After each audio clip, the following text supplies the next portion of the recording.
Good morning everyone and जय Shri Shyam and आप सभी को गणेश चतुर्थी की हार्दिक शुभकामनाएं। आज हम डिस्कस करेंगे ओटाइटिस मीडिया। प्रीवियस वीडियो में जैसे मैंने आपको ओटाइटिस एक्सटर्ना के बारे में बताया था कि वो क्या होता है कि जो एक्सटर्नल ऑडिटरी कैनाल होता है उसका इन्फेक्शन और इन्फ्लामेशन होता है।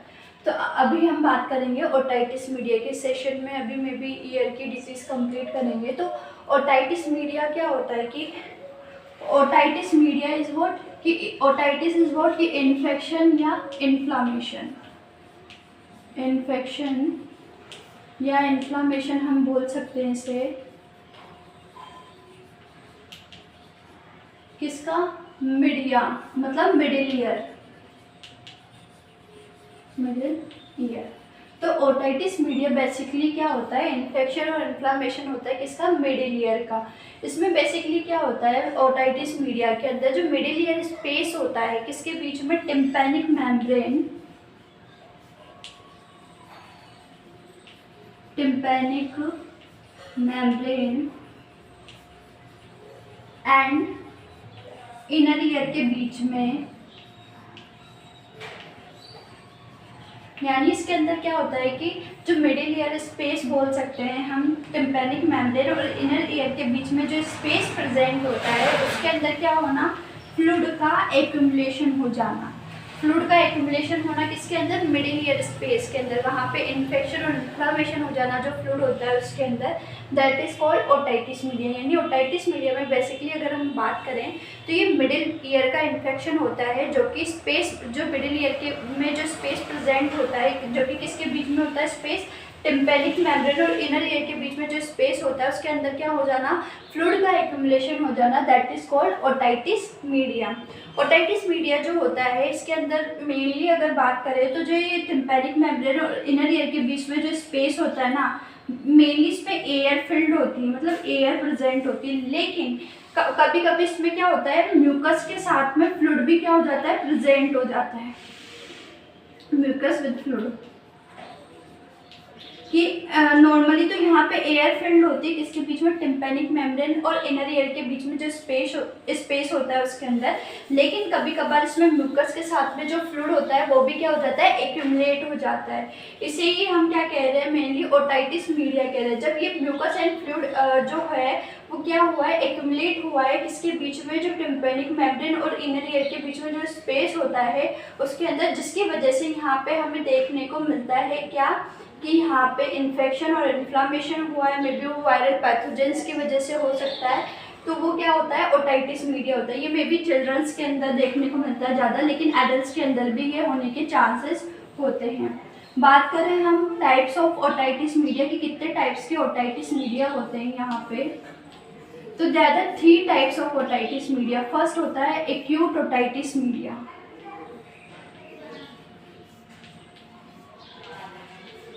Acute otitis media.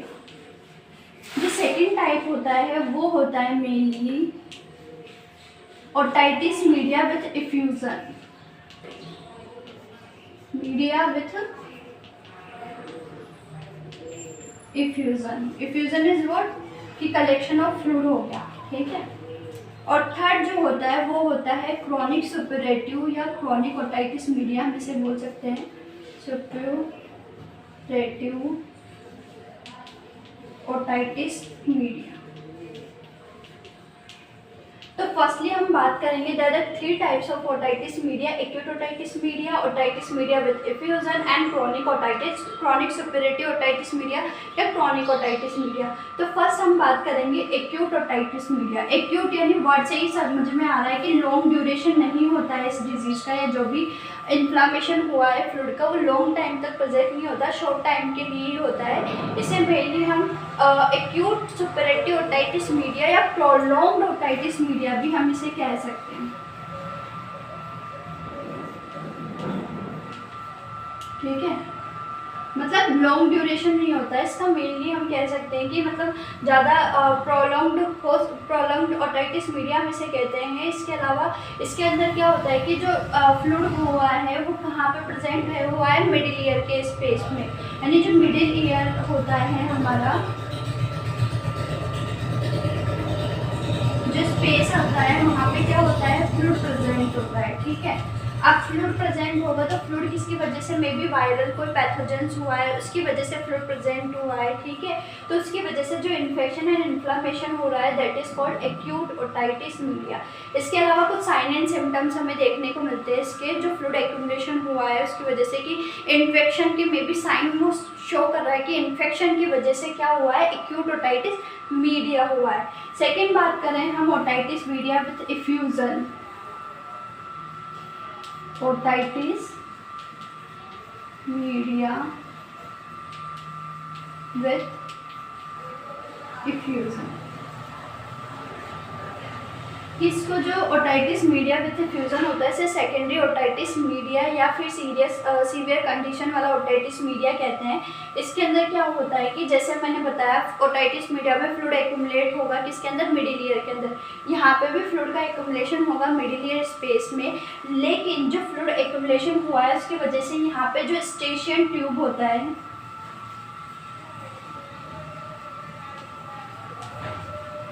जो एस्टेशियन ट्यूब होगी उसके फंक्शंस यहाँ पे क्या हो जाएंगे, अल्टर्ड हो जाएंगे। ट्यूब के फंक्शन जो होंगे वो क्या हो जाएंगे, अल्टर्ड हो जाएंगे।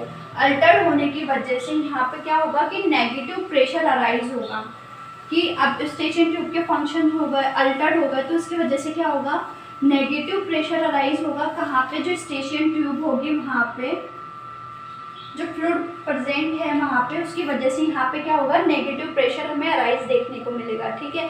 इसकी वजह से इसके अलावा जो फ्लूइड एक्यूमुलेट हुआ है मिडिल ईयर स्पेस में, वो जो फ्लूइड होगा वो थिक देखने को मिलेगा, गाढ़ा, उसका मतलब थिकनेस उससे ज़्यादा होगी, जस्ट लाइक अ ग्लू जैसे होती है वैसी हमें उसकी थिकनेस देखने को मिलेगी। इसके अलावा जैसे ये मेनली हमें देखने को मिल सकता है कि जैसे पेरीनेटल स्मोकिंग, जो प्रेग्नेंट वुमेन्स होती है वो स्मोकिंग के टाइम पे भी मेनली ये देखने को मिल सकता है। इसके अलावा जैसे कि जो मदर होती है वो जो अपना इन्फेंट होता है उसको जब फीडिंग करा रही होती है, ब्रेस्ट फीडिंग, तो जब वो ले डाउन पोजीशन जो होती है उसके अंदर जो फीड करवाती है उस टाइम पे भी मे बी ये जनरेट देखने को मिल सकता है, ठीक है।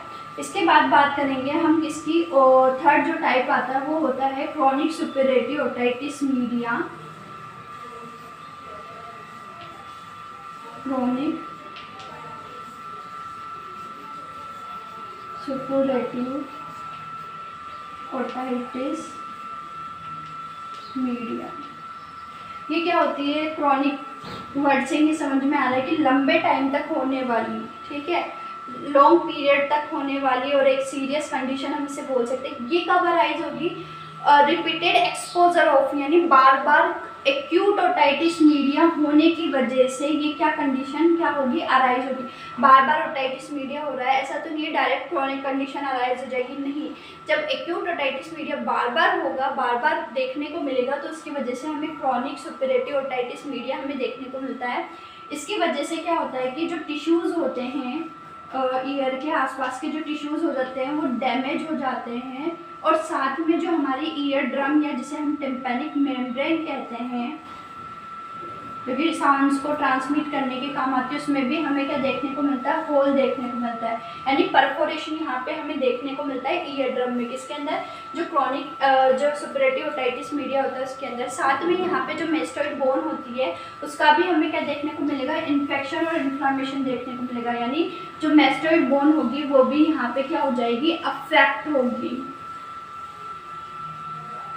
बोन में भी क्या हो जाएगा, इन्फेक्शन हो जाएगा, यानी ईयर ड्रम में भी हमें छेद देखने को मिल रहा है, होल देखने को मिल रहा है, जिसकी वजह से कंटिन्यूसली ड्रेनेज वहाँ बना रहेगा, और ड्रेनेज बनने की वजह से वो एक सीवियर कंडीशन हमें देखने को मिलती है, जिसकी वजह से कंडक्टिव हियरिंग लॉस भी हो सकता है। मे बी वो ओटाइटिस मीडिया विद इफ्यूजन की वजह से भी हमें कंडक्टिव हियरिंग लॉस देखने को मिल सकता है। यहाँ पे भी कंडक्टिव हियरिंग लॉस देखने को मिल रहा है, क्यों, क्योंकि यहाँ पे क्या हो रहा है, ड्रेनेज हो रहा है, प्रॉपर्ली होल हो गया, टिश्यू डैमेज हो गया आसपास के, तो उसकी वजह से, और वहाँ पे ऑलरेडी नेगेटिव प्रेशर अराइज हो रहा है बिहाइंड द टिम्पैनिक मेम्ब्रेन की। हमने वहाँ पे भी पढ़ा था कि एस्टेशियन ट्यूब के फंक्शन जब अल्टर्ड हो जाते हैं तो उसकी वजह से नेगेटिव प्रेशर, और नेगेटिव प्रेशर की वजह से जो इंटरस्टिशियल फ्लूइड होगा वो ट्यूब में, एस्टेशियन ट्यूब में ही रहेगा, उसकी वजह से वहाँ पे क्या होगा कि इफ्यूजन देखने को मिलेगा, एक सीवियर कंडीशन में इफ्यूजन वहाँ पे प्रेजेंट हमें देखने को मिलेगा।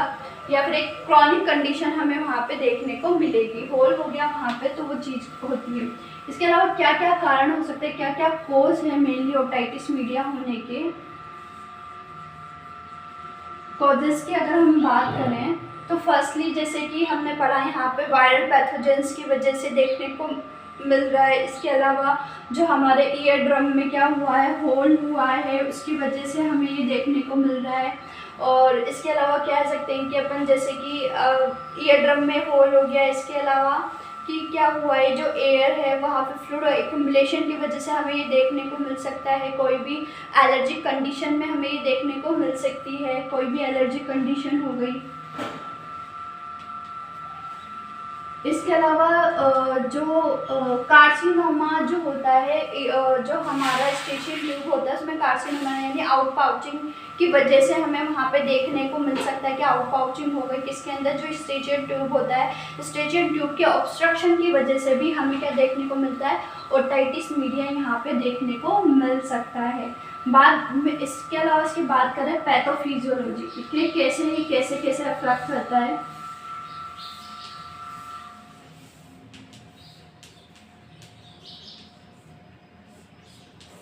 पैथोफिजियोलॉजी की बात करें तो फर्स्टली जैसे हमने कहा था कि यहाँ पे जो स्टेशियन ट्यूब होगी उसके फंक्शंस क्या हुए हैं, अल्टर हुए हैं, या फिर बोल सकते हैं ऑब्स्ट्रक्शन वहाँ पे हुआ है। अब ऑब्स्ट्रक्शन जो होता है वो मे बी किसी भी रीज़न की वजह से हो सकता है, जैसे अपर रेस्पिरेटरी ट्रैक्ट इन्फेक्शन हुआ है ना, या फिर बोल सकते हैं नेजोफेरिंग्स की वजह से, नेजोफेरिंग्स में कोई इन्फेक्शन हुआ है उसकी वजह से हमें क्या देखने को मिलता है, जो स्टेशियन ट्यूब है वो उसमें ऑब्स्ट्रक्शन देखने को मिल रहा है। अगर यूआरआई की वजह से क्या हुआ है, स्टेशियन ट्यूब के फंक्शन से ऑब्स्ट्रक्शन हमें देखने को मिल रहा है, तो ये मे बी वायरल पैथोजेंस की वजह से हमें देखने को मिल सकते हैं, एलर्जी की वजह से हमें देखने को मिल सकते हैं। अगर नेजोफेरिंग्स की वजह से हो रहा है कि नेजोफेरिंग्स में कोई इन्फेक्शन हुआ है जिसकी वजह से भी स्टेशियन ट्यूब में जो फंक्शंस हुए हैं उसके अल्टर हुए हैं, उसमें ऑब्स्ट्रक्शन देखने को मिलता है, वहाँ फ्लूइड का एक्यूमुलेशन हमें मे भी देखने को मिलता है। इसके अलावा इसके अंदर हम कह सकते हैं कि जैसे ये तो हो गया भैया कि ये हो गया, इसके अलावा हमने जैसे कहा था कि स्टेशियन ट्यूब के फंक्शंस भी यहाँ अल्टर्ड हो जाते हैं जिसकी वजह से नेगेटिव प्रेशर अराइज होता है, और नेगेटिव प्रेशर अराइज होगा तो वो क्या करेगा, जो टिम्पैनिक मेम्ब्रेन होगा उसमें होल करेगा, होल होने की वजह से वहाँ पे कंटिन्यूसली ड्रेनेज बना रहेगा, ड्रेनेज बना रहेगा तो फ्लूइड का जो होगा वो जब किसी चीज़ में छेद हो जाएगा तो ऑब्वियसली वो चीज़ बाहर निकल के आएगी, मतलब वहाँ पे ड्रेनेज हमें देखने को मिलेगा, तो वो चीज़ होगी जो कि एक सीरियस जो भी इफ्यूज़न होता है उसको वो कॉज करती है। ठीक है, दैट इज़ पैथोफिजियोलॉजी। नेक्स्ट बात करें इसके साइन एंड सिम्टम्स की कि क्या साइन एंड सिम्टम्स हमें यहाँ देखने को मिलते हैं, कि इसमें क्या देखने को मिलता है, जैसे ईयर एक हो गया, दर्द रहेगा, इसमें नोजिया रहेगी, वॉमिटिंग रहेगी पर्सन को, इसके अलावा उसको क्या होगी, बल्जिंग देखने को मिलेगी हमें टिम्पैनिक मेम्ब्रेन में, मेस्टोइड टेंडरनेस बनी रहेगी यानी टाइटनेस वहाँ हमें देखने को मिलेगी कि क्या हुआ है, फ्लूइड ड्रेनेज हो रहा है, फ्लूइड वहाँ पे फॉल स्मेलिंग हमें वहाँ पे देखने को मिलेगी, और इसके अलावा हियरिंग लॉस हमें यहाँ पे देखने को मिलेगा। तो ये कुछ इस प्रकार साइन एंड सिम्टम्स होते हैं किसके, ओटाइटिस मीडिया के। नेक्स्ट इसकी बात करें डायग्नोस्टिक इवैल्यूएशन कि क्या क्या डायग्नोस्टिक इवैल्यूएशन हम यहाँ करेंगे। तो फ्लूइड है यहाँ पे, तो फ्लूइड के लिए हम मेनली क्या करते हैं, कल्चर करते हैं। इसके अलावा ऑडियोमेट्री टेस्ट करेंगे, ऑडियोमेट्री टेस्ट के अलावा हियरिंग टेस्ट हम यहाँ पे करेंगे, हियरिंग टेस्ट करेंगे, एमआरआई करेंगे, इसके अलावा ओटोस्कोपिक एग्जामिनेशन यहाँ पे हम मेनली करते हैं। नेक्स्ट बात करते हैं ओटाइटिस मीडिया के मैनेजमेंट की कि क्या क्या मैनेजमेंट हम यहाँ करते हैं। मैनेजमेंट, तो मैनेजमेंट में मेडिकल मैनेजमेंट की बात करें तो इन्फेक्शन वगैरह हुआ है, इसके अलावा हमारे को पेन देखने को मिल रहा है, उसके अलावा जैसे इन्फेक्शन बोला हमने, एंटीबायोटिक्स हम यहाँ पे देंगे, एनाल्जेसिक्स मेनली यहाँ पे देंगे। इसके अलावा क्या दिया जाता है कि जो वॉश करेंगे, जो एक्सटर्नल ईयर कैनाल होता है सॉल्यूशन से, जो एंटीसेप्टिक सॉल्यूशंस होते हैं उन एंटीसेप्टिक सॉल्यूशन का यूज़ करके हम वॉश करेंगे जो भी फ्लूइड हुआ है वहाँ पे। इसके अलावा एंटी एमेटिक्स हम यहाँ देंगे, क्योंकि हमने साइन एंड सिम्टम्स में देखा था कि वॉमिटिंग हो रही है पर्सन को, नोजिया, वॉमिटिंग, पेन हो रहा है, एनाल्जेसिक्स हम वहाँ देंगे, एंटी इन्फ्लामेटरी देंगे, एंटी हिस्टामिन्स हम मेनली यहाँ पे देंगे। अब बात करें इसके सर्जरीज़ की, तो क्या क्या सर्जरीज़ मेनली इसमें परफॉर्म की जाती है। तो इसमें मेनली एक सर्जरी परफॉर्म की जाती है, दैट इज टिम्पेनोसेंटासिस। टिम्पेनोसेंटासिस में क्या होता है कि मेनली निडल्स का यूज़ करके, निडल जो होती है उसका यूज़ करके, स्टेराइल निडल का उसका यूज़ करके मेनली जो फ्लूइड एक्यूमुलेट हुआ है मिडिल ईयर के अंदर उसको क्या किया जाता है, बाहर निकाला जाता है, यानी बाहर निकालने की कोशिश की जाती है विदाउट एनेस्थेशिया की प्रेजेंस में। उस फ्लूइड को क्या किया जाता है, स्टेराइल नीडल्स के थ्रू क्या किया जाता है, एक स्टेराइल कंटेनर में उसे बाहर निकाला जाता है ताकि आइडेंटिफाई कर सके कि किस वजह से ये हुआ है, किस माइक्रोब्स की वजह से।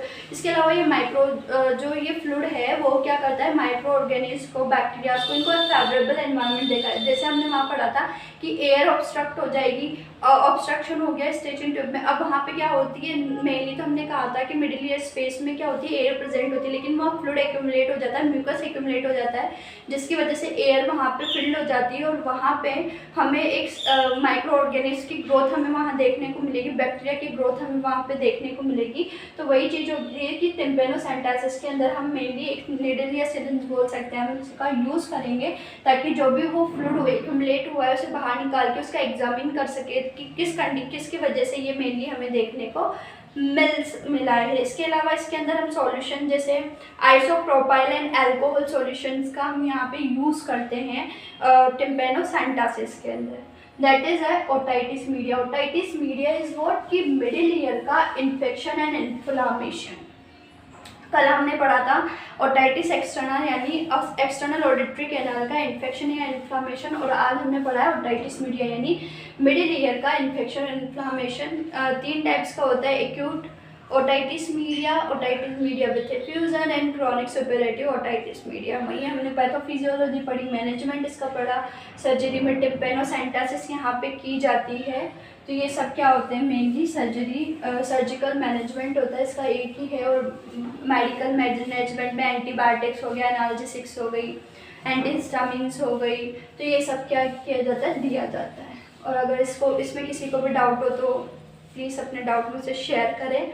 और सबको मैं पहले तो थैंक्स बोलना चाहती हूँ मेरे 100 सब्सक्राइबर कंप्लीट कराने के लिए। ऐसे ही मुझे सपोर्ट करें और आगे बढ़ाने की कोशिश करें, और मैं भी अपना पूरा एफर्ट्स लगाऊंगी इन चीज़ों में कि मैं आपको इससे भी अच्छा, जितना भी मुझसे हो सके वित्तीय आपको नॉलेज दूँ, जितना मेरे में है वित्तीय आपके साथ शेयर करूँ। धन्यवाद।